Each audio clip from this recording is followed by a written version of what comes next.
Muy buenos días a todos y a todas. Muchas gracias por estar aquí con nosotros. Tenemos una mesa estupenda cuyos títulos obviamente diálogo, hay un gran diálogo de tema clásico de historia social, ¿no? Y además cubren 3 ciudades, 3 regiones muy importantes.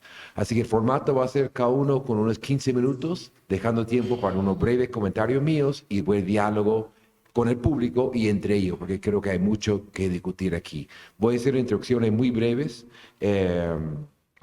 Emanuel, y vamos en ese orden, Emanuel Montalvo Salcedo, de la Pontificia Universidad Católica de Perú, Ocio, Diversión y Aguardiente, el fracaso de una reforma en Lima, 1784-1821. Junior Caballero Asmat, de la Universidad Nacional de Trujillo, el título es Ni con el Rey, ni con la Patria, milicias y criminalidad en la provincia de Trujillo durante la Guerra de Independencia 1820-1827.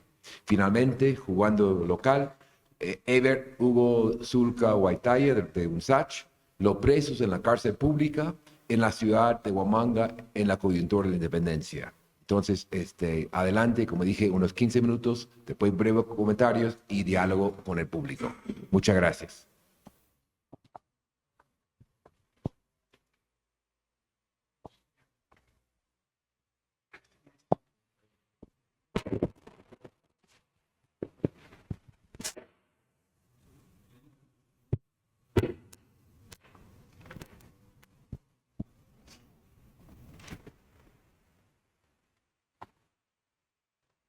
Bueno, buenos días. Muchas gracias, doctor Walker. Muchas gracias a la organización del Congreso Bicentenario y a la Universidad Nacional San Cristóbal de Huamanga. Comenzaré con mi ponencia que se titula Ocio, Diversión y Aguardiente, el fracaso de una reforma en Lima, 1784-1821. Bueno, las reformas borbónicas fueron un conjunto de medidas tomadas por la nueva dinastía con el propósito de incrementar sus ingresos fiscales en el imperio hispánico. Ellas han sido objeto de diversas interpretaciones, desde aquellas que las planteaban como una revolución en el gobierno, con un claro sentido absolutista, hasta las que consideraron que eran menos coherentes y estructuradas de lo que se había pensado.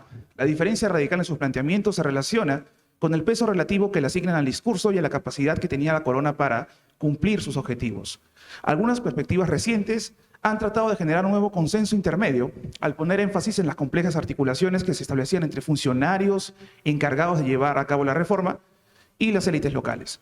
El éxito o fracaso de la reforma se explicaba entonces por el nivel de coincidencia de intereses entre ambos grupos, el cual estaría directamente relacionado con el equilibrio de poderes existentes en las sociedades coloniales al momento en que se aplican dichas reformas. Entonces, dichas reformas podían generar, a favor o en contra, grandes alianzas como facciones políticas conformadas por miembros de diversos sectores sociales que funcionaban bajo los tradicionales principios de patronazgo, clientelaje y compadrazgo. Y estas otorgaban finalmente sentido a las luchas políticas urbanas en el periodo colonial tardío. Las reformas en este sentido fueron catalizadoras de nuevos enfrentamientos políticos entre estas facciones urbanas. En el caso de esta ponencia, yo observo dichos conflictos a partir del caso del renovado y extendido control sobre la sociabilidad popular en los establecimientos de ocio cotidiano a fines del siglo XVIII e inicios del XIX. La llamada ínfima plebe fue víctima de una política de control y civilización que implicaba desde el discurso de los funcionarios borbones y la élite ilustrada el control del espacio público y la eliminación de las bárbaras costumbres que ésta practicaba. El objetivo era la conquista de las calles para la élite de la ciudad, una voluntad de lograr la exclusividad de ciertos espacios para un nuevo tipo de sociabilidad ilustrada. Además, mediante ese procedimiento se lograba regular las actividades de ocio y diversión que para ellos generaban peligrosas reuniones de personas de todo color, que nuevamente para ellos degeneraban la sociedad e inspiraban un constante temor a revueltas populares.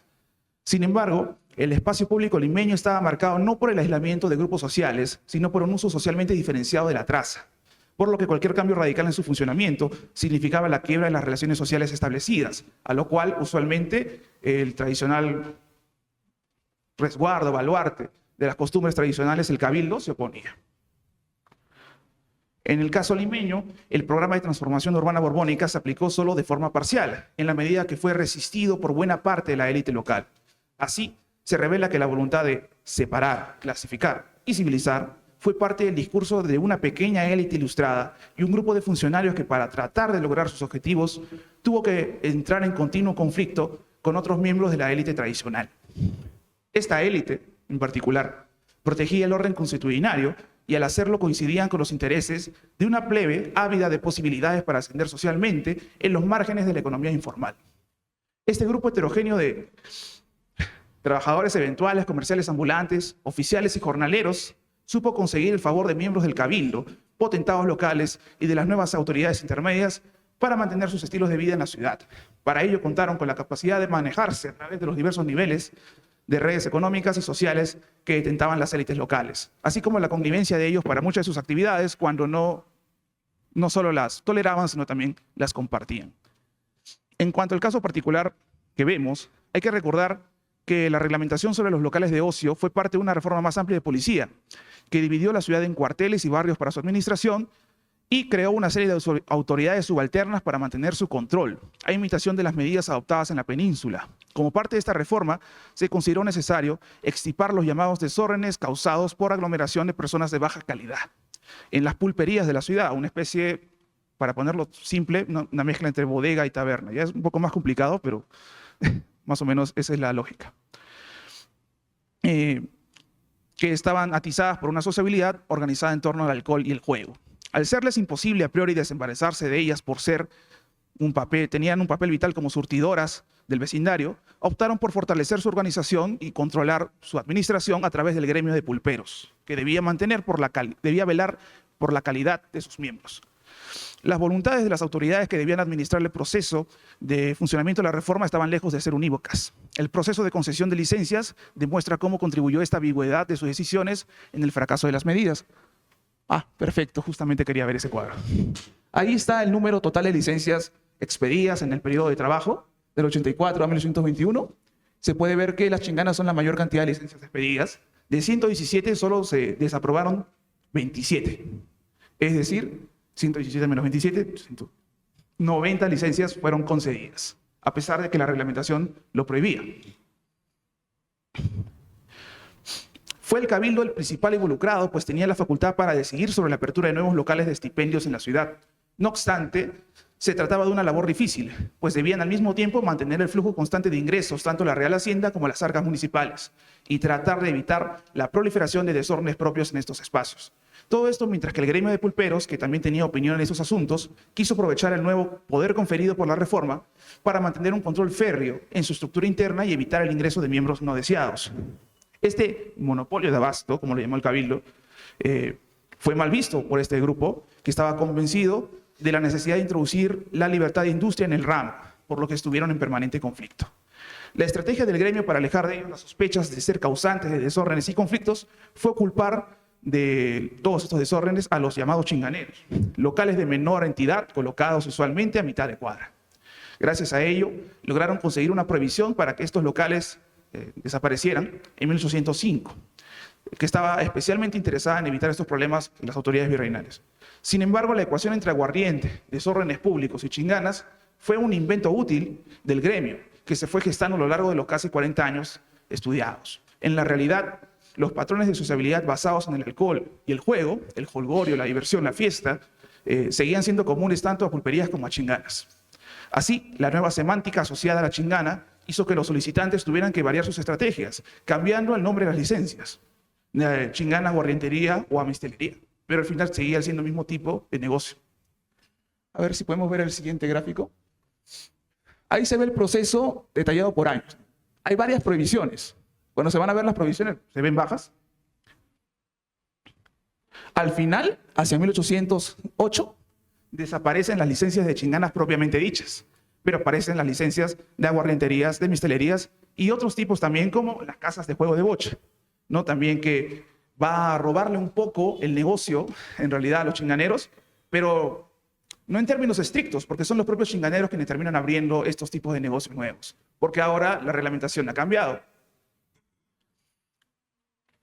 Finalmente, no solo este tipo de negocios, sino también los cafés fueron víctimas de la popularización del espacio, pues las necesidades del mercado obligaron a sus regentes a colocar espacios separados para el expendio de diversos licores. Los cafés también funcionaban como chinganas en la práctica. Para el siguiente Es el parecer, aquí está para que ustedes lo puedan leer, yo voy a hacer una versión corta, ¿no?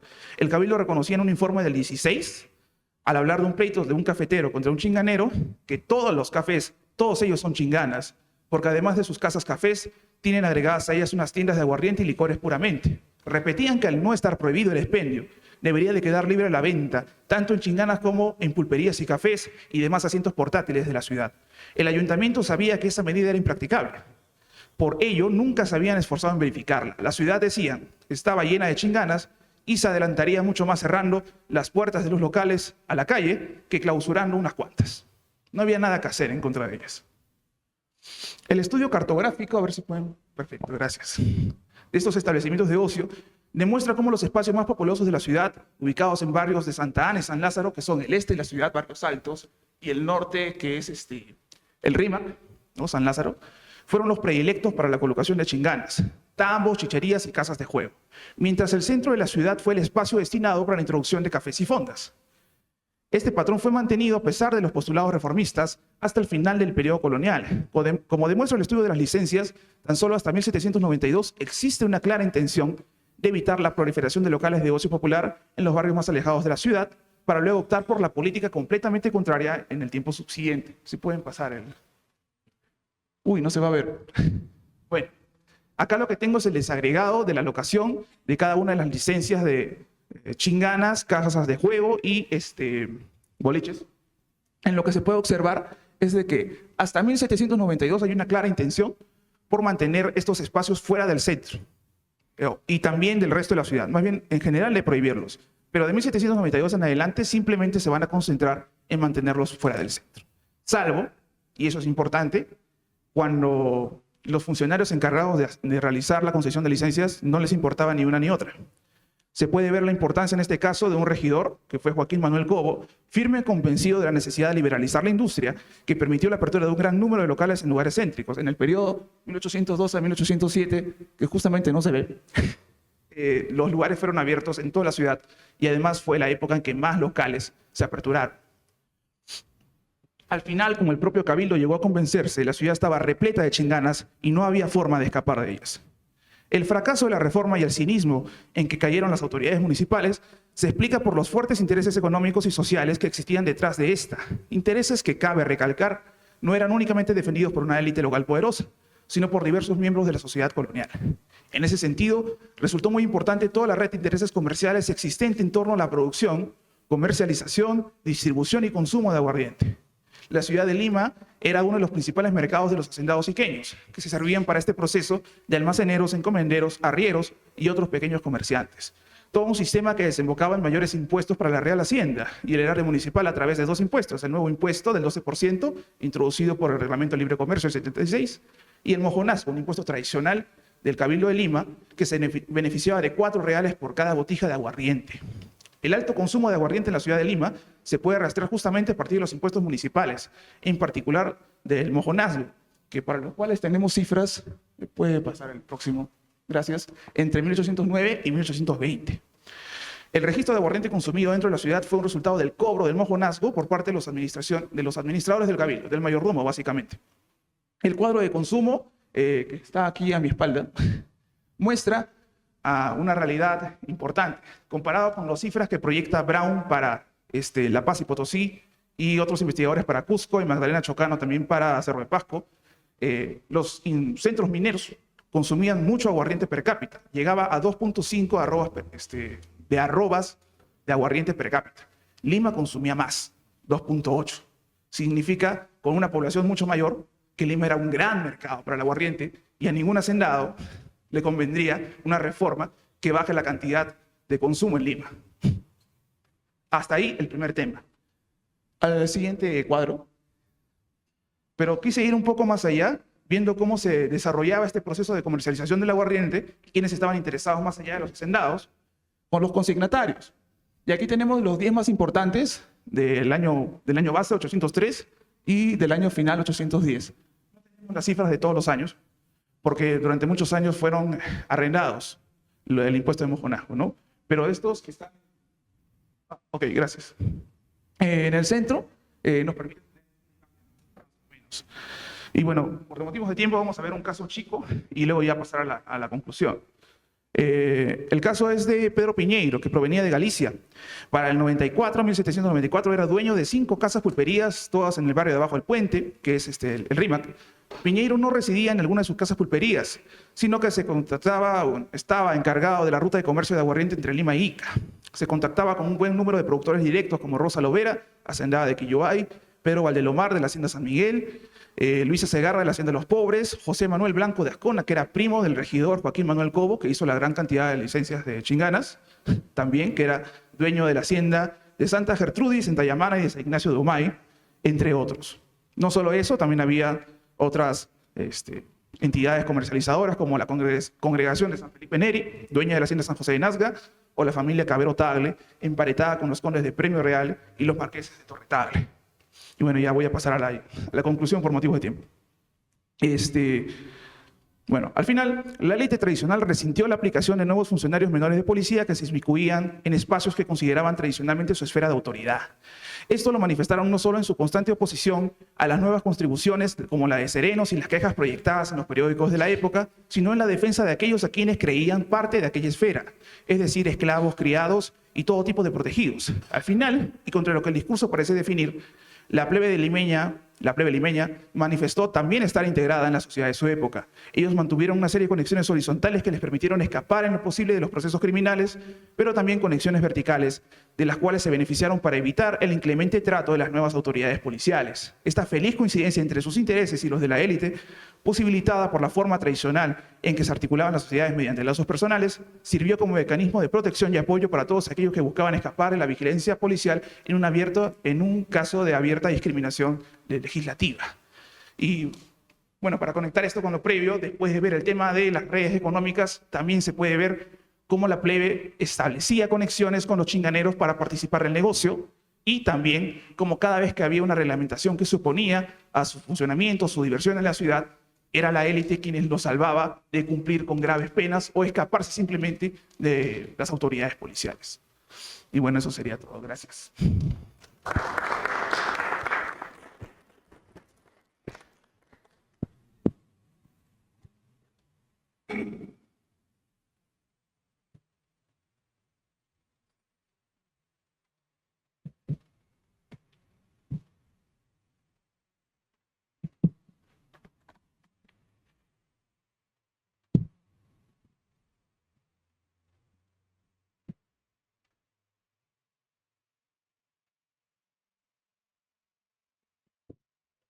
Bueno, buenos días.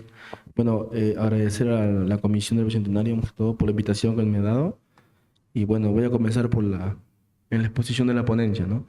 El título se llama Ni con el rey ni con la patria, milicia y criminalidad en la provincia de Trujillo durante la Guerra de Independencia 1820-1827. Sí, por favor, adelante. Adelante, sí, por favor. Bueno, básicamente la sociedad, el espacio y la economía no lo voy a abordar mucho por cuestiones de tiempo, pero sí quisiera un poco hablar de lo que es el espacio, ¿no? En el espacio, por ejemplo, estoy viendo lo que es la provincia de Trujillo o el partido de la intendencia, ya que me interesa mucho la ciudad y los valles que están a su costado, ¿no? Básicamente porque la mayoría de milicianos que van a ser intervenidos vienen justamente de los valles, ¿no? De Paiján, por ejemplo, de Guadalupe, lo que es Santiago de Cao, ya sea al norte o al sur también, ¿no? También hay casos, por ejemplo, de lo que es Virú y más adelante, ¿no? Lo que es Simbal, por ejemplo, ¿no? Entonces, básicamente eso de ahí, ¿no? En la sociedad vemos que hay un aumento de la población, ¿no? Y finalmente la economía, que bueno, ya no quisiera explicarlo, pero se ve que hay una crisis económica a fines del 18 y en el siglo XIX también va a empezar a aumentar, ¿no? Por las guerras de independencia. Sí, por favor. Bueno, una evolución rápida de las milicias, ¿no? En el 1763, por motivos de la guerra, en este caso de la guerra de los 7 años, justamente surge la primera tentativa de la creación de milicias, ¿no? La cual va a aumentar, ¿no? O se va a expandir a los demás pueblos sobre todo en el sur, en el 1780, por motivo de la rebelión de Tupac Amaru II, ¿no? Luego esta rebelión genera miedo también en el sentido de que había un temor a que de repente algunos indígenas, pues debido a que ya estaban reclutados y eran justamente enseñados en el manejo de las armas, puedan de repente rebelarse. Entonces se prohíbe que estas milicias solamente estén en lo que es algunos pueblos nada más, ¿no? Y luego ya en el 87 ya se da la condición de milicias, en este caso, disciplinadas para todas, ¿no? Rápidamente, sigue, por favor. Esta parte sí quisiera desarrollar un poquito más, ¿no? Lo que es los reglamentos y las ordenanzas, ¿no?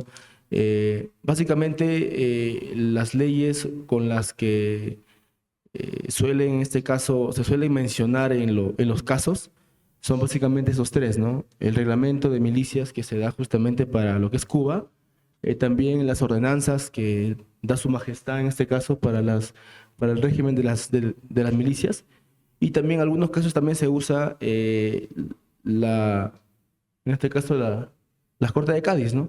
El documento que justamente va a dar ahí, ¿no? Por ejemplo, respecto al reglamento de Cuba, hay 2 capítulos nada más donde justamente se menciona sobre los delitos y las penas que se le va a aplicar, ¿no? Y respecto a las ordenanzas también hay ciertos capítulos nada más donde justamente también se habla, pues, ¿no? Se habla de los delitos y las penas que se le va justamente a imponer, ¿no? Lo interesante de esto, ¿y por qué lo pongo? Porque si bien es cierto, por ejemplo, hay toda una suerte de tipificación de los delitos, hay una serie de delitos con sus penas respectivas, pero esto en los hechos, cuando uno va a los juicios, en este caso, no se va a aplicar. No es como que, por ejemplo, a alguien se le aplica la pena de muerte y en el juicio solamente, por ejemplo, sale libre, ¿no? Porque ya pagó una fianza, por ejemplo. Entonces, a eso voy, ¿no? En lo que es la letra está el delito y la pena, pero en el hecho ya no es así, ¿no? Sigue, por favor. Vamos rápidamente a ver la criminalidad en el ejército realista en lo que es Trujillo, ¿no? Bueno, acá tengo, por ejemplo, he hecho un pequeño cuadro donde yo le he puesto aliados con el mal, porque aquí menciono casos de milicianos que han sido cómplices de otros criminales. Por ejemplo, está el caso de Lázaro Luna Victoria, quien va a apoyar a un criminal, ¿no? Llamado Crisanto Matallana, que fue apodado como el Manco, y lo va a apoyar justamente a robar, ¿no? Es un caso, ¿no? Otro caso, por ejemplo, están ahí varios milicianos, ¿no? ¿Me puedo parar, por favor, porque no veo muy bien?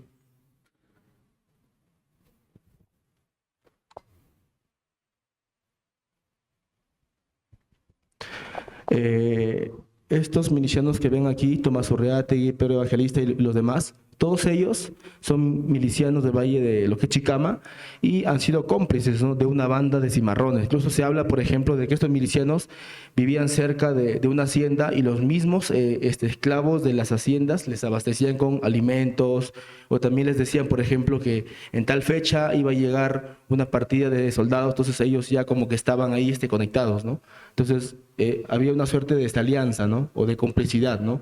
También está, por ejemplo, Miguel Rodríguez, quien fue también miliciano y mantenía una relación incestuosa con la esclava de doña Petronila Condemarín, ¿no? Y esta esclava le sustraía algunas cosas de valor a su ama y se lo va a entregar al miliciano que ven ahí, ¿no? Miguel Rodríguez, ¿no? Y finalmente Pedro Pablo Alvarado, quien también era un miliciano que robaba leña en complicidad con otro delincuente llamado Chinchayán. Entonces había una suerte de alianza entre los milicianos con los criminales, ¿no? Sigue, por favor. Aquí también yo encontré algo interesante, ¿no? Encontré varios milicianos que los encontré en lo que es fuero militar, ¿no?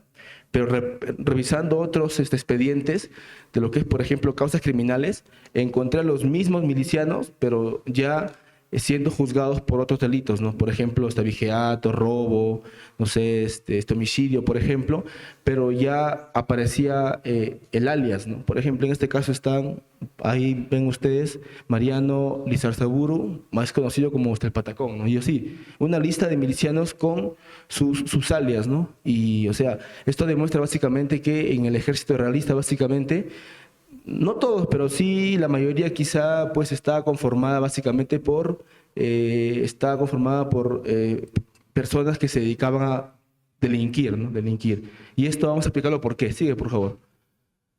De la letra al hecho hay mucho trecho. Aquí, por ejemplo, explico básicamente que si bien es cierto, para un delito específico se estipula una pena, pero esta en la vida real no se cumple, ¿no? Por ejemplo, no está el caso de Tomás Esturriate, Pedro Evangelista, los que yo mencioné, por ejemplo, que se habían aliado con los esclavos de una hacienda, o por ejemplo los que estaban aliados con otros delincuentes. Estos milicianos habían sido cómplices de una banda de cimarrones, y según la ley, pues su pena sería la horca, ¿no? Pero finalmente solamente los condenan a pagar 6 pesos y que se vayan, pues nada más, ¿no? Otro, por ejemplo, está Damián Calderón, quien golpeó a su mujer y que tenía una relación adúltera con su esclava, ¿no? Y su pena sería pues quedar despojado del fuero militar, ¿no? Pero finalmente es condenado a que siga viviendo con su esposa, y simplemente así porque él había alegado que estaba mal de salud y que por eso no podían llevarlo a esta prisión, ¿no? Por ejemplo, está Manuel García, quien también fue acusado de ser ladrón cuatrero. Su pena sería la horca, pero finalmente pagó una fianza y salió libre, ¿no? Y que es interesante, Antonio Díaz, quien fue acusado de ultrajar a una menor de edad, de 12 años, ¿no? Su pena sería pues ser fusilado, ¿no? Ser fusilado, pero finalmente se dictaminó que sea dejado en libertad, ¿no? Entonces, lo que él dijo fue algo interesante. Yo leyendo el expediente dijo que la niña, ¿no?, de 12 años era una prostituta, ¿no? Y que no quisiera mostrar el documento, pero no lo puedo por cuestiones de tiempo, ¿no? Pero en fin, aquí viene básicamente una cuestión de una lista de milicianos que debieron ser juzgados de alguna manera, pero por cuestión de quizá corrupción u otras cosas, no fue así. Sigue, por favor. Soy miliciano, ¿no? Aquí menciono básicamente a milicianos que al momento de cometer un delito, ellos mencionan una frase que sí he visto en varios documentos, ¿no? Por ejemplo, Mariano Taboada y otros más, por ejemplo, son acusados de faltar el respeto a la justicia ordinaria. Y cuando van a ser apresados, ellos dicen, ¿no?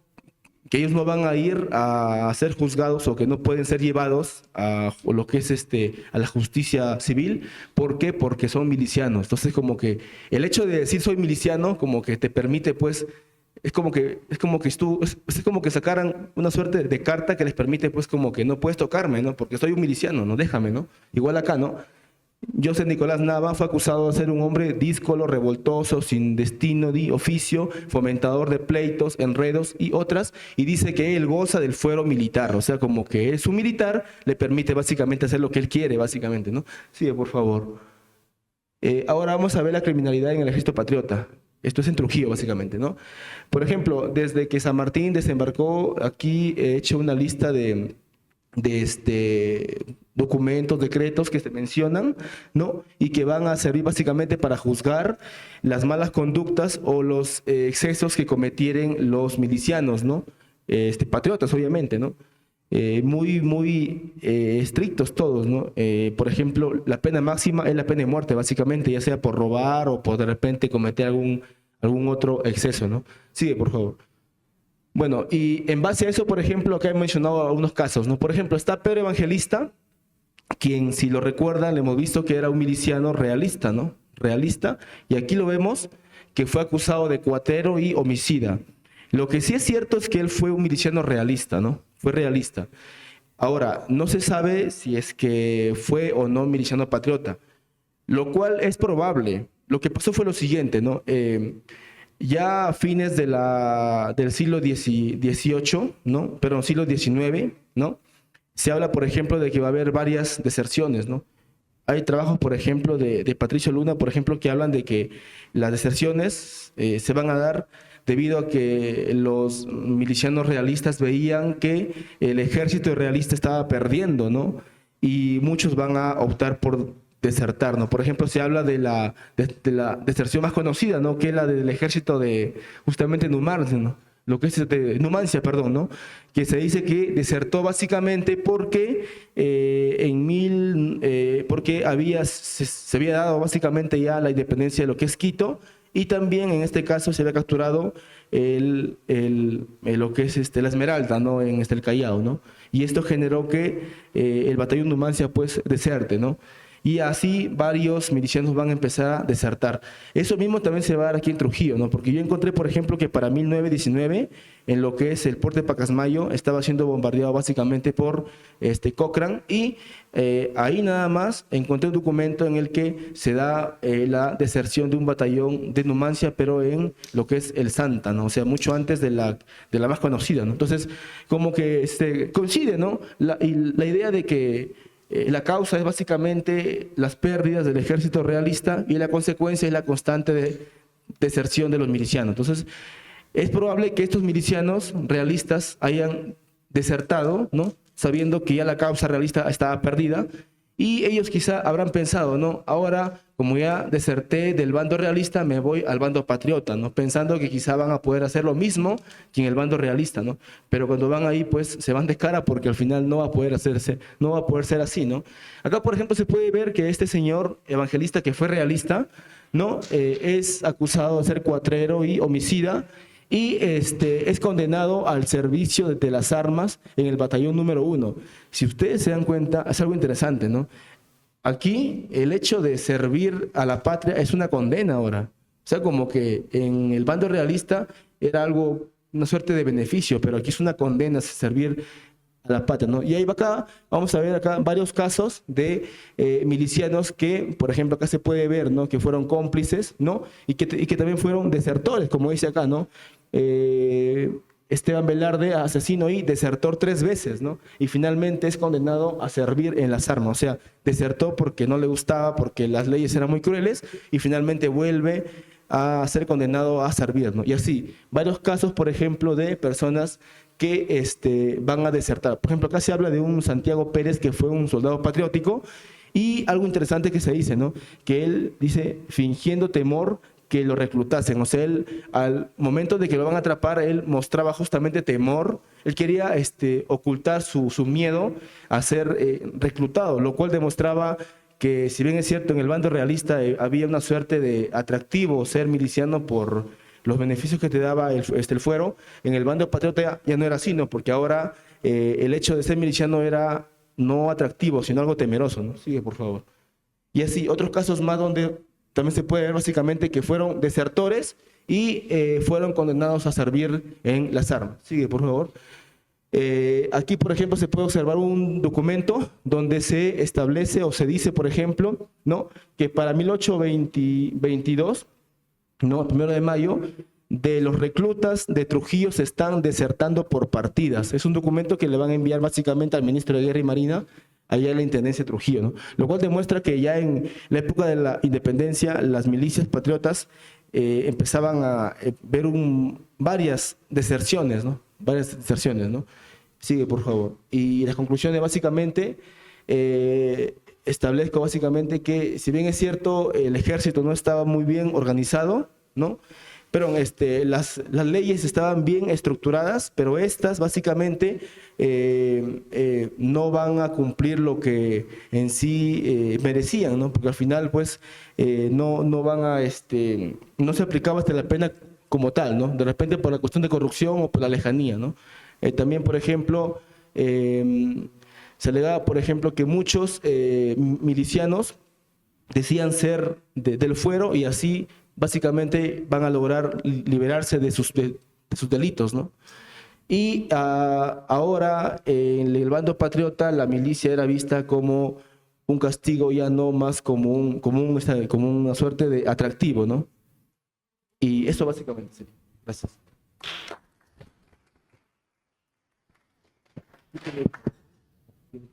Sí, sí.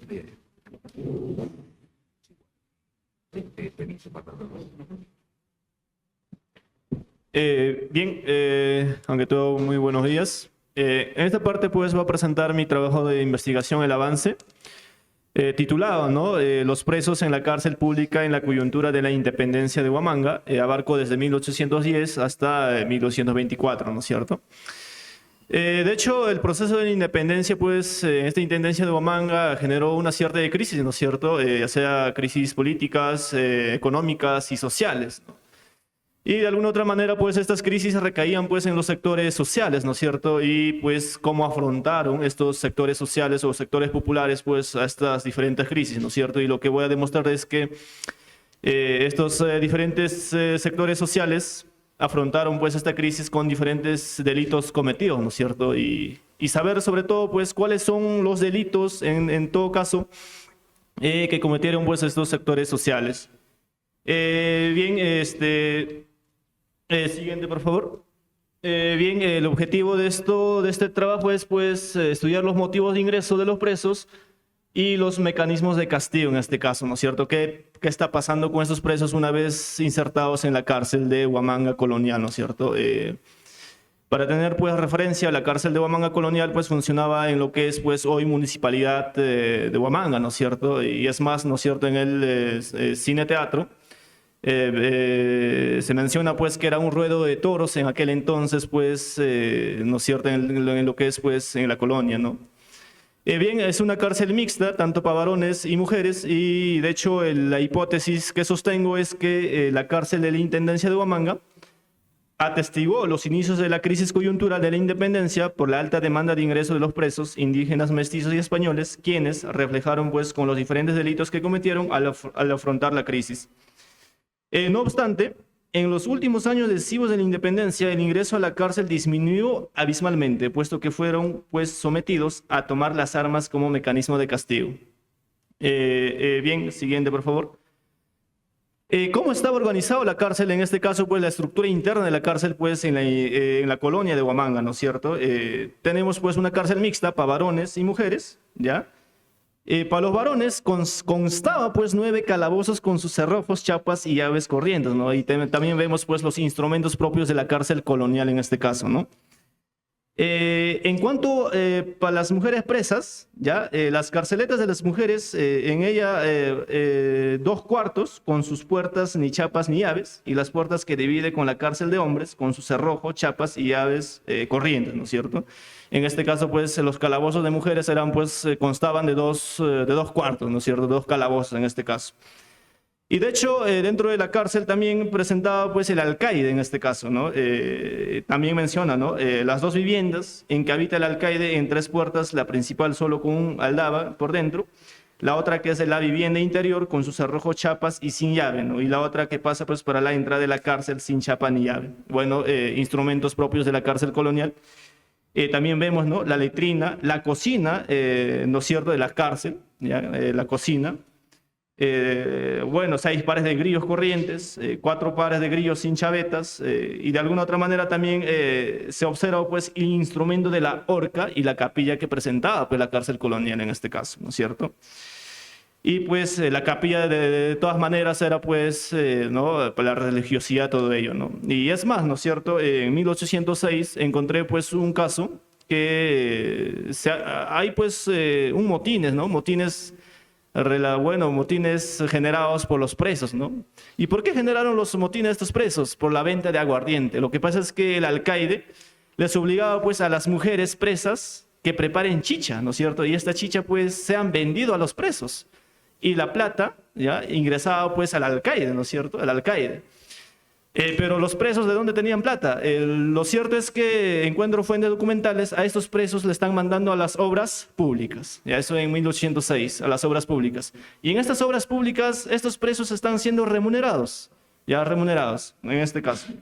Y por ello, pues, el alcaide aprovecha a las mujeres presas obligándolas que preparen las chichas, y pues se han vendido a los alcaides, bueno, a los presos mismos en este caso, ¿no? Y las mujeres presas también, de alguna otra manera, suministrados de sus familiares los aguardientes, combinado con la chicha, vendían a los presos, ¿no? Y en este caso, pues, los alcaides empiezan a controlar que no vendan más aguardientes, y pues los presos empiezan una trifulca allí, ¿no es cierto? Y es más, ¿no? Uno de los presos mencionaba, no quería ir a su cerrojo, a su calabozo, ya mencionando que quería ver la corrida de toro, ¿no? Es decir, lo que es el teatro cine, ya eso pues ha sido pues un ruedo de toro, ¿no? En todo caso, pues estamos viendo pues en la colonia cárcel, pues una cárcel mixta, no tanto relacionada o no tanto una cárcel Foucaultiana en este caso, ¿no? Que no es un control total, es más, en esta cárcel pues se va a observar también fugas de los presos y de alguna otra manera pues los materiales que empleaban para la fuga eran forados, ¿no? Realizaban huecos las paredes, pero ¿qué materiales utilizaban? El torno de hilar en este caso, por ejemplo. ¿Y qué más? Encuentro casos que utilizan pues los cachos de los carneros. En este caso pues los presos se alimentaban pues ¿no? De las ovejas, ¿no? Y entonces cachos empleaban pues para ser forados, ¿no es cierto? Bien, siguiente por favor. Bien, en todo caso pues de 1810, estos son los datos que pude, ojo, son datos pues elaborados a través de diferentes fuentes documentales, ¿ya? Que no son absolutos. Por lo tanto, pues en 1810 y 1811 hay mayor cantidad de presos ingresantes, ¿ya?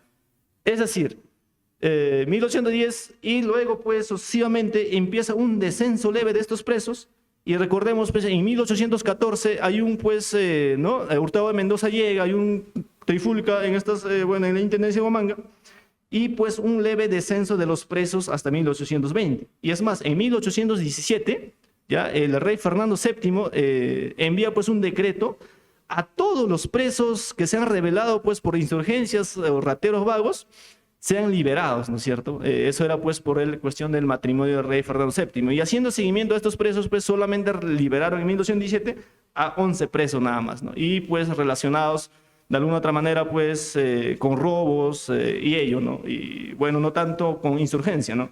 Y de hecho, para 1814, ¿no? Hurtado de Mendoza llega de Cusco y pues hay un trifulca. Y para 1815 yo quise saber pues si estos presos ingresan por estas insurgencias, ¿no es cierto? Y resulta pues que de alguna otra manera la mayor parte de los presos no tienen motivos de registro, ¿no? Ahí ven qué está pasando allí, ¿no? Y otro dato es pues de 1821 a 1824, la decisiva, bueno, de las batallas, bueno, de la independencia, hay poca cantidad de los presos. O sea, ¿qué está pasando acá, no es cierto? Y de alguna otra manera, bien, siguiente, por favor. Ahí está lo que son los motivos de ingreso de estos presos, ¿no es cierto? Estos ya de 1210 a 1224 que pude, ¿no es cierto?, clasificarlos, de los cuales, sin registro, es un total de, bueno, 40% de los presos varones, ¿ya?, no tienen registros, es decir, no tienen motivos de ingreso a la cárcel, ¿ya? 40% de los varones. Solamente el 16% de los varones, ya, presentan, pues, que entraron por ladrón. Y sucesivamente igual, ¿no? De las mujeres, pues, un 19% de las mujeres presas no tienen motivos de ingreso, o sea, es decir, no tienen, pues, la causa por qué entraron a esta cárcel, ¿no? Y ahí también me hace pensar, pues, que estos presos que entran, pues, sin motivo de ingreso están relacionados, pues, a las insurgencias, en este caso, pues, ocurridas en la Intendencia de Huamanga.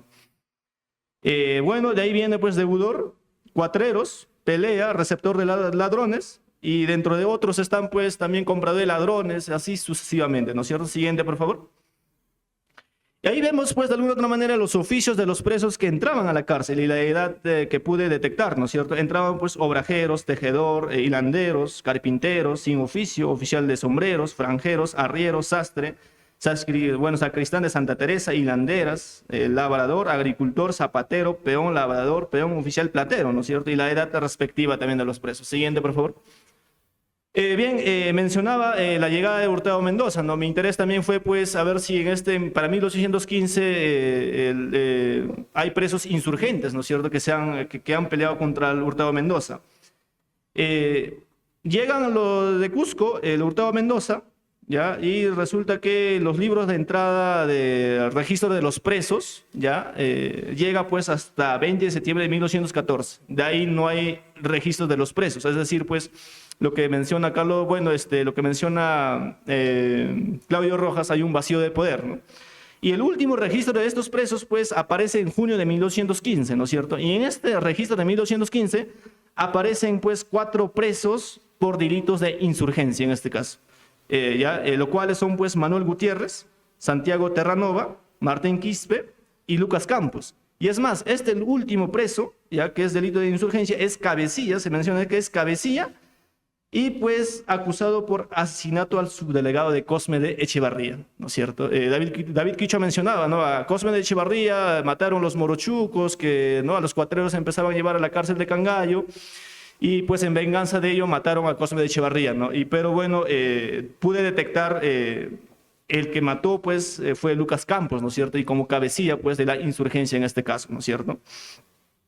Lo curioso es que empecé a hacer un seguimiento a estos presos. Para 1816, pues, los dejan libres en este caso, los alcaides, ¿no? Con una fianza de as, en este caso. Y una de las fianzas de esa as era, pues, estos presos pagan una cantidad de monto y son liberados, ¿no? Y es más, ¿no? Estos delitos de insurgencia pues era considerado de lesa majestad. Y bueno, lo curioso es que los libera a estos presos. Y bien, ¿no? Y acá menciona el alcaide de los ingresos de los presos, ¿no? Todas las horas de la noche vienen las rondas políticas y patrullas militares trayendo presos. Está establecido de que el alcaide duerma, habita en el cuarto que la banda afuera de la puerta que recibir a los presos que traen, ¿no es cierto? Eso es para informe de 1815. De alguna otra manera, pues, ¿no? Mayor ingreso de los presos, ¿no? Siguiente, por favor. Ahora bien, hay presos también que empiezan de alguna otra manera a pedir su libertad a cambio de que sean inmersos en los ejércitos patriotas. Bueno, y menciona esto, ¿no? El caso de 1818, el caso de Mariano Arce, alias el Macueguano, de edad de 29 años, natural de Cochabamba, platero y ladrón de tucuyos y bayetas. Mencionaba, ¿no? Solicitó al alcaide de la cárcel su libertad bajo la condición de incorporarse al soldado de ejército de Alto Perú, ¿no es cierto? Uno de los presos que solicitan su libertad. Pero lo curioso es que no lo aceptan esta solicitud y pues este preso cuando dice el seguimiento pues se fuga de la cárcel en este caso, ¿no? Ahora bien, con este documento, esta es la única fuente que estoy manejando para argumentar de alguna otra manera el descenso de estos presos de 1820 a 1824, o poco o nada de los presos, ¿no? ¿Qué está pasando con estos presos? Porque no hay, ¿no? Este documento, pues, 13 de enero de 1820, el intendente Raimundo Gómez ya notificó al comandante militar mencionando, ¿no? Hay que sorprender a los ladrones, rateros, vagos y mal entretenidos para destinarlos en el servicio de las armas, ¿ya? Evitando de este modo la confusión que causa las levas y los perjuicios que experimentan de ellos el pueblo, el público. En este caso, pues, me hace pensar de alguna otra manera con este decreto. Ahora, si este decreto lo hicieron cumplir o no, no hay una fuente de alguna otra manera que hasta ahora que estoy ubicando, ¿no? Pero la heurística de alguna otra manera, pues, nos ayuda a pensar y la disminución de los datos de los presos que recopilé, ya están siendo, pues, destinados a las tomas de armas, ¿no es cierto? Y otro caso, para 1821, el teniente comisionado coronel don Juan Gil ya reclutó 9 tributarios para sumar a su batallón denominando 400 plazas con el nombre de Huamanga, ¿no? De los pueblos de Aljamenga y Huambo, aquel entonces en la colonial era pues partido de Vilcasomán, hoy día pertenece a Víctor Fajardo, ¿ya? Y los alcaldes de estos pueblos ¿no? Piden que se le dé soltura a estos hombres tributarios, ¿no es cierto? Afirmando que no había ni una orden o decreto para reclutar a los hombres tributarios. Es decir, y concluían mencionando lo siguiente, ¿no? La determinación de las reclutas es para los vagos, mal ejercitados que infestan los pueblos, ¿no es cierto? Y entonces eso también me hace pensar, pues, a los delincuentes, a los rateros, les están enviando directamente a los cuarteles, ¿no? Como menciono, pues, no hay una fuente de alguna otra manera. Siguiente, por favor. Y otro caso para 1824, Simón Pariona, pues, del pueblo de Julcamarca, Angaraes, de 18 años, entra por estupro. Es el único caso que encuentro, sí, para 1824, junio de 1824, antes de la batalla que se dio el 9 de diciembre, por estupro con vista de los autos y el escrito es que la injuria se desiste, se le destina al servicio del batallón fijo de esta ciudad.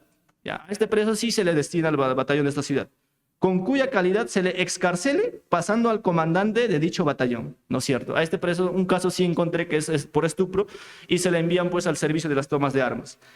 Y otro caso, ¿no? Esta coyuntura aprovechando para septiembre de 1824, faltando pocos meses para la batalla, ya los cuatreros de alguna otra manera se adaptan a la coyuntura y tomaron el título, y la queja menciona, ¿no? Tomaron el título de comisionado por el gobierno para recojo de mulas y caballos, salieron para las quebradas de Ronco, Racuya, que es pues alturas de Huanta, y sus contornos donde cometieron los más detestables delitos de robar, arrebatar todos los vecinos, estuprar, forzar mujeres y otros atentados, ¿no es cierto? Estos cuatreros, pues, de alguna otra manera aprovechan la coyuntura y empiezan, pues, a reclutar caballos, vacas, todo ello. Y es más, ¿no? Estos cuatreros, pues, Tadeo Rivera, Manuel y Domingo Enciso, quienes aprovecharon la coacción de la independencia en las punas del partido de Huanta, recolectaron 42 mulas y 8 caballos de diferentes estancias. El testigo Andrés Villanueva declaraba, pues, el mecanismo que emplearon fue de manera violenta, hasta confesar dónde tenían las bestias los godos de Huanta. Menciona también que ante la súplica de los vecinos dejaba libre algunas mulas por 6 reales y los caballos a 12 reales y pedían contribuciones, pues, a estos personajes, ¿no? Siguiente, por favor. En cuanto a la conclusión, pues, el ingreso a la cárcel de la ciudad de Huamanga durante la coyuntura de la independencia respondió a los inicios de la crisis de la independencia y los presos reflejaron por alta demanda de ingreso a la cárcel. Los registros obtenidos nos manifiestan que la cárcel colonial alojó aproximadamente un 3.029 presos de ambos sexos.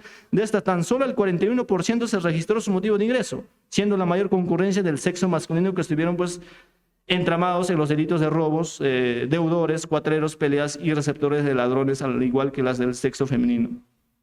La muestra de la procedencia raciales nos infieren, pues, que la mayor presencia fue por los indígenas. Por otro lado, el descenso de los presos y el 59% no registró su motivo de ingreso, y la poca presencia de los presos en los últimos años nos infieren, pues, los mecanismos de castigo que emplearon, pues, fueron a las tomas de armas. Muchas gracias.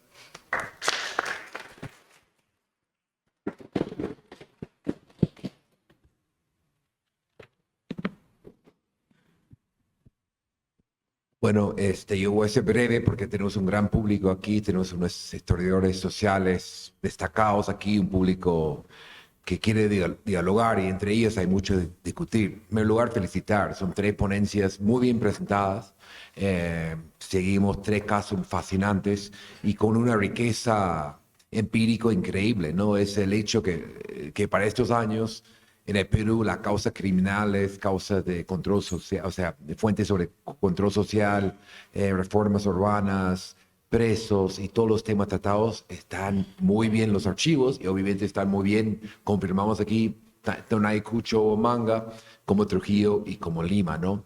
A mí me provocó una especie de nostalgia y satisfacción, porque yo, cuando comencé mi tesis doctoral sobre caudillos comparativos, iba a ser 3 casos, y al final me quedé 3 años en Cusco y no pasé de ahí. Pero cuando trabajé en Lima, bandoleros, dije, oye, esta profesión es lo máximo. Paso el día leyendo sobre casos sangrientos, resistencia, y le digo con seriedad, yo veo que todos estos 3 ya han pasado a ser historiadores sociales con entusiasmo, ¿no? Lo difícil siempre, creo, en los 3 casos es, son tan jugosos los casos. Yo me acuerdo, llegaba a la casa y contaba sobre personajes, ladrones, fuga de cárcel, pero hay que limitar los casos, ¿no? Manteniendo en vista el argumento, los argumentos, el marco teórico, ¿no? Yo me acuerdo en la primera publicación mía sobre criminalidad, o sea, tenía tantos casos que no pude incluir un caso de una chichera en Lima que emborrachaba a los clientes y sus hijos entraban y robaban todo. Me pareció fascinante y no pude el colmo, ¿no? Pero a veces hay que limitar. Estos irán viendo con sus tesis, y creo que son 3 tesis que van a ser publicaciones muy breves sobre cada uno. No tenía los textos, así que no pude preparar antes, y que son reflexiones, y quiero ser breve para el tiempo.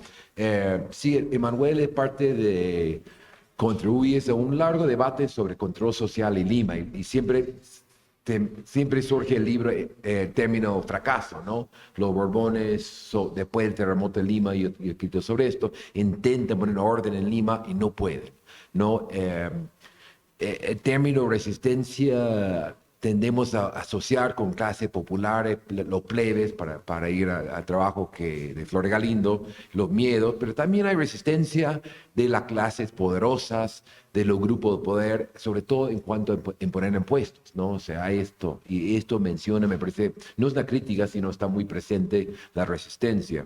El otro lado, con el control urbano, que a veces, y esto está muy bien trabajado en México, Gabriel Ramón lo ha trabajado muy bien para Lima, es hablamos mucho de control social en términos moralistas y control de espacio, ¿no? Iluminar, realmente hay muchos usos de esos términos, pero hay una especie aquí también que resalte, que estoy seguro que va a ser fundamental en el trabajo, es de la fiscalización, control, pero cobrar. Se movía mucho dinero con el trago en Lima, ¿no? En estos años y hoy en día, ¿no? Los impuestos a la cerveza y al alcohol en general. Y creo que ambas aspectos, también la cuestión moral, no solo moral, sino control del estado de las calles, está presente, pero también la parte de impuestos y control, y simplemente subrayar la importancia de lo que está muy presente en el texto. Y con Junior, Trujillo, qué historias más maravillosas, ¿no? Cuando estuvimos en la Pampa de Ayacucho hace unos pocos días, creo que un grupo que en el evento anterior con los expertos mundial en la batalla de Ayacucho, el tema de la fuga es fundamental. Varios dijeron de la Pampa, no entendimos cómo los realistas perdían teniendo la altura, pero entendemos rápidamente la historia de la fuga, cómo se iba la tropa realista hacia Huanta, ¿no? Esto es siempre ahí. La parte criminal es bien interesante, ha sido trabajado por otros, y siempre queda la duda, o bueno, hay diferentes, digamos, sistemas, a veces con las milicias, tanto con los soldados, también con la policía, algo de actividades ilegales está permitida, ¿no? Digamos, o sea, era miliciano, practicaban, tenían que tener disciplina, pero se permitían algunos excesos, fin de semana, algunos robos. Puede ser caso de una gallina porque tenía hambre, o pueden ser asociarse a los bandoleros. Pero también eso era ilegal, o sea, había castigos muy fuertes y me parece que maneja muy bien esos temas, y llegar a la independencia da para un análisis mayor que obviamente ya has hecho, estás haciendo, ¿no? Bueno, Eber tiene la ventaja o algo de la cárcel, no dijo, está muy cerca de aquí. Son casos fascinantes, ¿no? A mí me quedé muy sorprendido de 1811, 439 presos. ¿Qué población tenía la ciudad? ¿Tienes más o menos? ¿Calcula? No. Ya, pero no es una ciudad muy grande, ¿no? O sea, hay que recordar, yo sé que tenía un peso económico, nos olvidamos la ruta Potosí, Cusco a Lima, Huamanga era gran ciudad, pero es muchísimo. Ahora, que van bajando con la independencia, no nos sorprende mucho, es importante trabajo, porque acá reclutaban mucho y había alternativas, fugar y meterse con algún ejército, o simplemente fugar. Y creo que esto va a jugar un papel importante, ¿no? Yo me imagino, y con eso termino, que estas estadísticas son más o menos parecidas en términos nacionales, ¿no? Bajan porque primero con la independencia hay caos, las cárceles no se pueden controlar, y llega un ejército, busca soldados, y esto pasa en todas las guerras mundiales, los presos están ahí, ¿no? Putin lo ha hecho en Rusia, ha mandado y han muerto, no sé, no me acuerdo el número, pero miles y miles de presos, los ha soltado, los ha puesto ahí adelante, ¿no? En fin, me sorprendió mucho de los 400 el número, y bueno, eso va muy bien con otros estudios. Dejo ahí, yo creo, una ronda de preguntas, y cada uno que sean preguntas y no comentarios largos, por favor. Bueno, al final, muchas felicitaciones. Estamos en muy buena historia social peruana, está en muy buenas manos, tenemos un gran futuro aquí. Felicitaciones a los tres. Ya. Por favor. El plano que presentaste con la ubicación de esos espacios de obedece a disposiciones del gobierno de policía, o sea, por ejemplo, estas chivanas y sitios de consumo de alcohol que estén retirados del centro.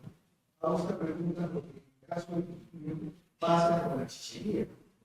O sea, hay reglamento, ¿no? Que sí que la chichería está en la plaza. Entonces, no, que se vayan a las afueras.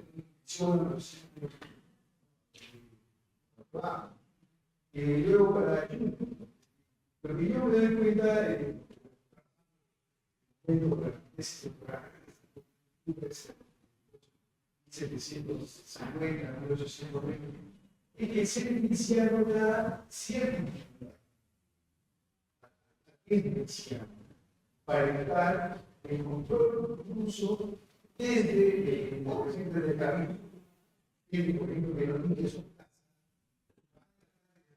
sancionados, pero y el fuego para evitar. Es miliciano. Quería comentar para explicar, para él,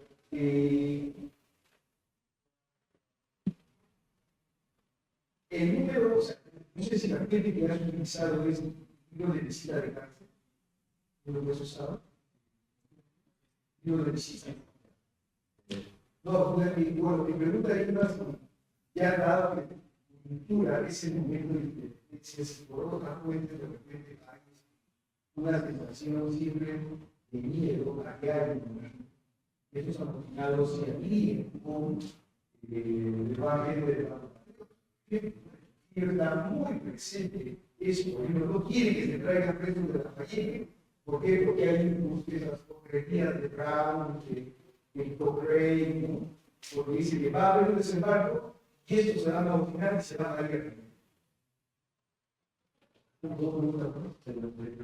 Ya.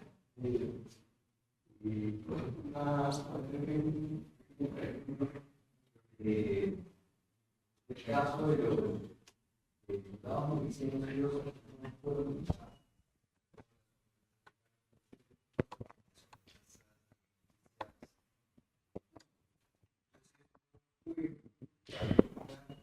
no significaba que no iban a ser juzgados.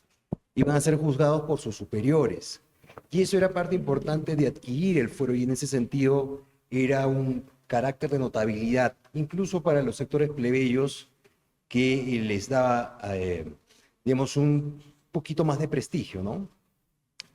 Y por otro lado, también para comentar lo que dijo Hugo Zulca, que también en las reglamentaciones militares decimonónicas y del siglo XVIII es una pena el servir. O sea, está previsto en la legislación y como práctica de las autoridades locales hay cierto nivel de, no quiero decir arbitrariedad, pero sí de criterio para esas autoridades locales para justamente eliminar a aquellos individuos de los vecindarios, de las localidades, de los pagos, ya sea por los subdelegados o por sus tenientes, y en la República por los gobernadores, para extraer a esos individuos supuestamente malentretenidos, vagos, que no forman parte de los ciudadanos o los vecinos útiles para la localidad, ¿no? Hay sí, digamos, penas dirigidas, digamos, por una autoridad competente, pero también discrecionalidad de las autoridades locales, que es parte también de su poder. Y ahí, digamos, hay todo un universo para comprender las dinámicas locales, las relaciones de poder a un nivel micro, ¿no? Pues hay evidentemente individuos que, digamos, están en bandos contrarios con las autoridades locales, que son enviados como soldados, levados o, digamos, remitidos, ¿no? Como reclutados, ¿no? Eso quería comentar. Señor. Hola. Soy Elmer Aliaga, ex profesor de la Universidad de Huamanga. Para el historiador junior, el caso de Trujillo es importante por sus deserciones que ha mencionado. Yo llegué un poco tarde a la exposición, pero la parte que él exponía es importante. ¿Cuántos de esos desertores de diversa clase terminaron peleando en la batalla de Ayacucho? Yo conozco de un caso cuya biografía por primera vez yo lo he publicado en mi libro de Historia Regional de Cajamarca Celendín. Es Cortegana, Juan Basilio Cortegana. Él desertó del Colegio Seminario de Trujillo y se incorporó en Huaura con el ejército de San Martín. El papá de este señor, de Juan Basilio, que peleó acá como capitán y ha escrito 14 cuadernos, después hace 2 años publicado en 4 tomos por la Biblioteca Nacional. Peleó acá en la batalla de Ayacucho. Él fue hijo de un hacendado celendino que además se ocupaba en hacer una especie de artesano de metales en su propia casa, pero fue casi un niño que después fue niño huérfano de mamá, de padre primero el año que nació, en 1801, y de la mamá 9 años después, en 1809.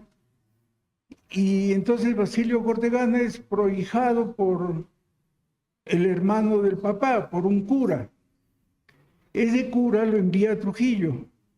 Y allí en Trujillo, el colegio San Pablo y San Marcelo, algo así, ya escapa contra la voluntad de los padres hacendados a la oeste de San Martín, terminó acá. Ese es un desertor, para nosotros, entre comillas, desertor, porque era bien difícil que los hijos de los hacendados así nomás tengan que escaparse, y tendría pues ¿cuántos años?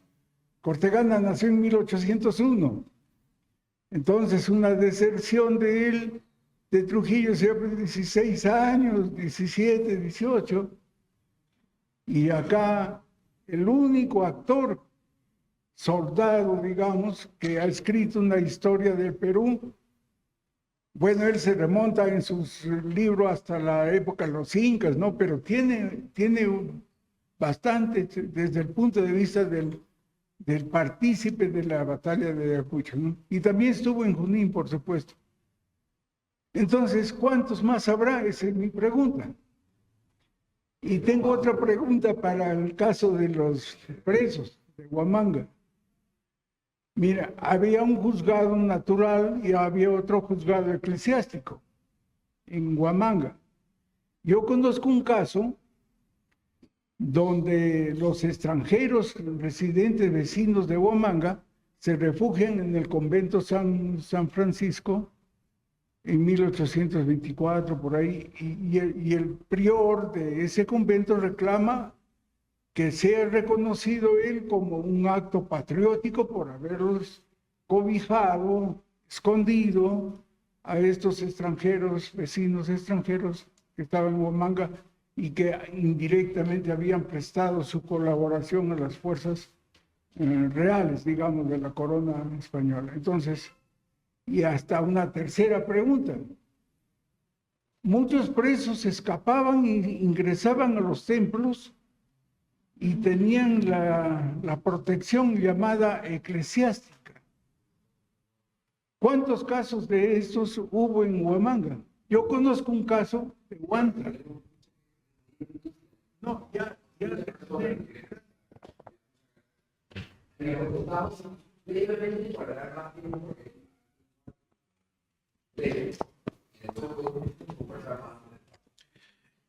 Ok. Bien, sobre el tema de si respondía a la reglamentación a una orden gubernamental, en 1791 pasaron simultáneamente dos temas. Uno fue un conflicto grave entre pulperos y chinganeros en la Plaza Mayor, que fue estudiado que terminó en una tradición de Ricardo Palma, que luego lo estudió Arnaldo Mera en un artículo, y esto desembocó en que se cambiara desde la visión de los virreyes dónde tenían que estar establecidos estos locales, ¿no? Básicamente una decisión del virrey Gil de Taboada, que también estuvo relacionada con la eliminación de 5 jurisdicciones de barrios. No es que se eliminara el barrio, sino que fueron asumidas sus controles por otros alcaldes de barrio, sobre todo en San Lázaro, en el Rímac, que eran los barrios más grandes. Significa que había menos control en las periferias todavía para concentrarlo en el centro, para que la visión de la élite de poder o de los grupos de poder fuera menos fea, técnicamente, ¿no? Ahora, eso fue mientras que el virrey y el gremio de pulperos eran los que se encargaban de realizar este proceso. En 1802 eso cambia y el cabildo comienza a hacer su propia lógica. Bueno, respecto, por ejemplo, en este caso a las leyes que se van a aplicar, ¿no? Por ahí comentaron, por ejemplo, el tema de lo que es las ordenanzas de Cuba, ¿no? O el reglamento de Cuba, ¿no? Por ejemplo, en este caso yo encontré que sí, es cierto, da muchos beneficios, ¿no? Pero también, por ejemplo, yo encontré el caso de, no le he mencionado, por ejemplo, de que Bartolomé Tejada había sido intervenido en su casa, entran los soldados, lo van a sacar, se lo llevan, también llevan pues, sus pertenencias, y luego su mujer, llamada María Zamudio, es la que va a defenderlo. Ella funge de abogada y en el expediente ella cita artículos del mismo reglamento, lo cual da a entender que este reglamento, pues si bien es cierto, era muy, muy amplio, ¿no? También era como una suerte de arma de doble filo porque los mismos milicianos o sus allegados, esposas, hijos, se van a servir de estos documentos para poder, en este caso, beneficiarse a sí mismo también, ¿no? Y rápidamente otro caso, el de Manuel García, más conocido como el Marañón, miliciano también, quien desertó por motivos de falta de pago y también de comida, pero que finalmente luego de haber desertado, él mismo pide que lo reincorporen, ¿no? Y esto no menciona el documento, pero deja suponer que es porque los beneficios que ofrecía el fuero eran algo pues atractivo, entonces no quería pues alejarse de ellos, ¿no? Eso es todo. Bien, de hecho, las fuentes que he empleado son los libros de visita de la cárcel, ¿no? De 1810 para abajo, mensualmente detecté, llegan pues a 30, 40 presos, ¿no? Pero 1810 a 1811 llegan pues 90 presos, ¿no? Mensual. Y de hecho, ¿no? Y si son pues 9 calabozos y 2 calabozos para mujeres, dormían en los patios, ¿no? Y así mencionan, ¿no es cierto? Y cuanto si los amotinados se sumaron a los bandos patriotas, bueno, no hay ninguna fuente, ¿no es cierto? Pero sí cabe precisar que de repente, sí, bueno, sí, ¿no? Las cuadros estadísticos muestran para los últimos años pues la poca cantidad de los presos, ¿no es cierto? Nada más. Gracias.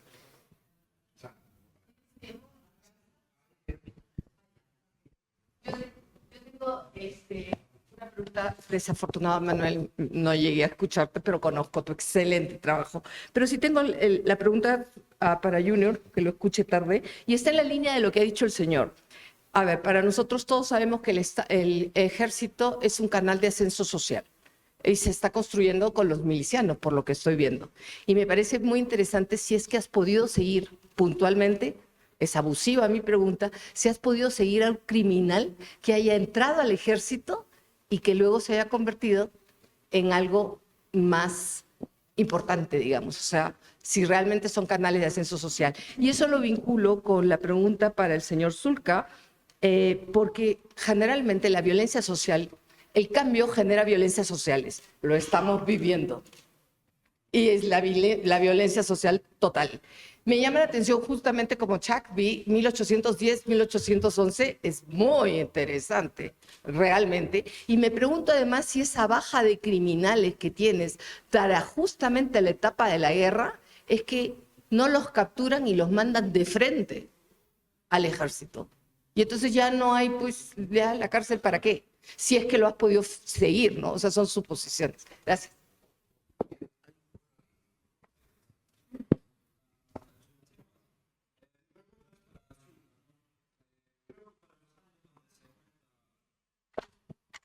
Se aumenta la tasa de encarcelamientos, tiene que ver con el recrudecimiento de los encarcelamientos por parte de ciertos subdelegados, como el caso de Vilcashuamán, ¿no? Y lo segundo, hablar de obrajes también es hablar de presos, ¿no? Entonces, mi pregunta sería, ¿este registro de las cárceles también tiene algo que ver con los obrajes, como el caso de Pumacocha, ya que recordemos que los criminales eran enviados a obrajes como sirvientes, ¿no? Eso sería. Gracias.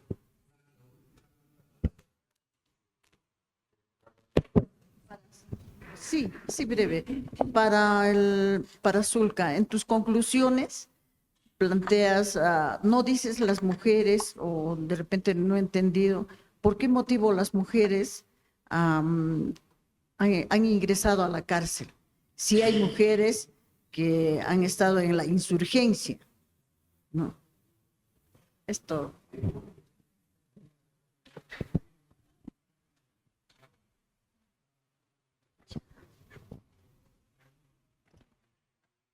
Bien, respondiendo a la pregunta de obrajeras, ¿no? Sí, los presos sí son enviados pues a estas obrajeras, las haciendas, ¿no? Como forma de castigo, ¿no? Y de hecho mi intención es saber, pues, era saber más allá de estas obrajeras o haciendas, si le están enviando pues a los cuarteles en este caso, ¿no es cierto? Y hay unos casos que sí le mencionan, como Simón Pariona, ¿no? Para 1224, quien entra pues por estupro. Bien, las mujeres de alguna otra manera entran igual, ¿no? En este proceso de 1210 a 1212 hay bueno, yo lo asocio pues con una crisis y entran pues por ladronas, ¿ya? Entran por deudoras y es más, entran por cuatreras también, ¿no es cierto? Y de hecho, y también entran pues por mal casadas también las mujeres en el periodo colonial, ¿no? Y eso sería, ¿no es cierto? De hecho, 1210 a 1211 hay mayor cantidad de los presos y eso también concuerda con 1220, hay un decreto, ¿no es cierto?, que las levas sean pues para los vagos o que infestan a la sociedad, ¿no? Y ahí creo que también concuerdo con la doctora que de alguna otra manera pues estos presos ya no llevaban a las cárceles, sino pues directo a las bandas o a las tomas de armas, ¿no es cierto? Sí concuerdo también con eso. Bueno, respecto a la pregunta de la doctora Susana, muchas gracias también por esa pregunta. Sí, encontré un caso, por ejemplo, que no lo tengo acá, pero yo he hecho una tabla, ¿no?, con los milicianos, ¿no? Y bueno, lo que en el documento se le llama filiación, se le llama, ¿no? Lo que es el nombre, su origen, oficio, qué sé yo, ¿no? Todo eso ahí. Y también el delito y todo eso ahí, ¿no? Encontré un caso de un personaje llamado Damián Calderón, de Piura, pero que residía en Trujillo, ¿no? Era comerciante y pues también tenía casas ahí en Trujillo, ¿no? Pero él justamente fue acusado de adulterio, ¿no?, con su esclava, y se dice que él solía, bueno, es lo que está en el expediente, ¿no? Solía comprar justamente varias esclavas y se dedicaba pues a una vida adúltera, ¿no? Y hasta hay justamente también pleitos entre su mujer con las esclavas por él, ¿no? Ahora, finalmente le van a quitar sus bienes, pero lo que yo puedo encontrar es que este tipo era un hombre pues empoderado, tenía muchas propiedades y vivía dentro de la ciudad, ¿no? Y esto justamente lo va a hacer, bueno, a partir de ser miliciano, básicamente, ¿no? Eso básicamente sería. Muchas gracias. Muchas gracias a todos y a todas. Felicitaciones a los tres. Nos han pedido mucha disciplina con la hora porque hay una mesa que comienza en 1 minuto y medio. Así que, bueno, nada más aplauso para los tres ponentes.